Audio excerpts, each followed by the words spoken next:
The air still held the familiar smell of incense the sisters had used to activate the spell. The days of being sent on an adventure from this room were gone.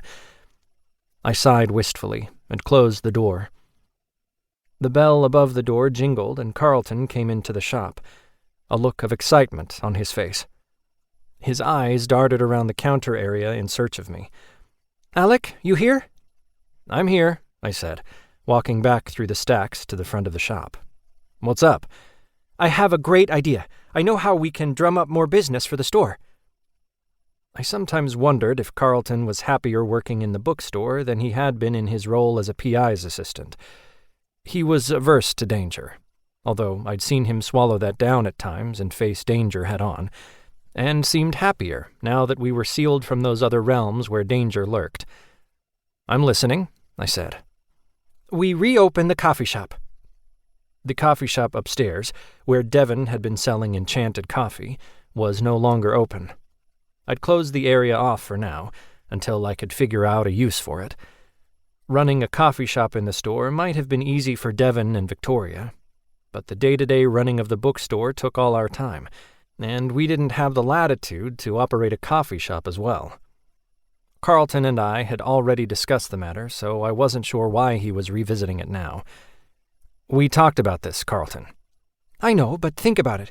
We'd have more customers, this place could become a social hub for the townsfolk, and the air in here would smell of coffee instead of old incense and dust." "I don't know. We'd have to hire someone."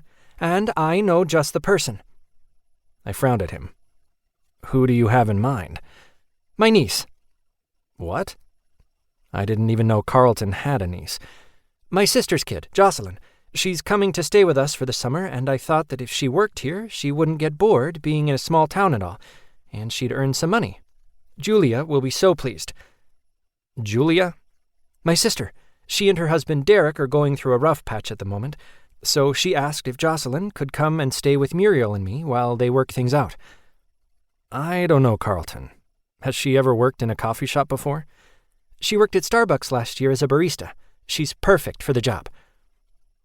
I looked over at the stairs that led up to the locked door that had once been Devon's coffee shop. A sign that read "Coffee This Way" still hung on the wall at the foot of the stairs, and customers had sometimes asked me if we served coffee. It wouldn't do the business any harm to have a coffee shop again, and Carlton was right. If his niece was going to spend the summer here without something to occupy her time, she was going to get bored fast. With a lack of magical creatures, Deermont had become everything I'd thought it was when I'd first moved here. A sleepy town where nothing happened. "Okay," I said. "We'll try it out. Jocelyn can work in the coffee shop. She's a conscientious worker, right?" "Yes, of course." "Then we'll see how it goes." "Great. She arrives tomorrow. I'll bring her to the store when she gets here." "You might want to give her a chance to get her bearings first. If there's trouble at home, and she's coming to a place she's never been before, she might not want to be thrown behind a coffee machine the moment she arrives." He nodded. "Yeah, of course. Good thinking, Alec. Besides, Muriel and I haven't seen Jocelyn in a while, so it might be good for her to get to know us." He paused and said half to himself, "Maybe I should take a couple of days off work to show her around." "Sounds like a great idea," I said. "We're not exactly snowed under here, and the PI office is all but dead." After this realm had been sealed from the others, there had been a line of people outside the office who were sighting strange creatures on their property and around town. Those creatures had been denizens of Shadowland left behind after the sealing. As suddenly as they'd appeared, they'd vanished. I had no idea where they'd gone, but as long as they didn't bother the residents of Deermont, they weren't my problem. The Society of Shadows was still paying me a salary, even though I, like all the other PIs, had no work to do. I wasn't sure how long that situation was going to last.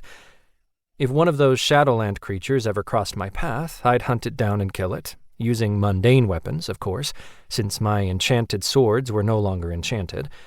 But other than that, my PI work was a thing of the past. For now, this bookstore was my domain. "Take a couple of days," I told Carlton. "More if you need to." "I think 2 days."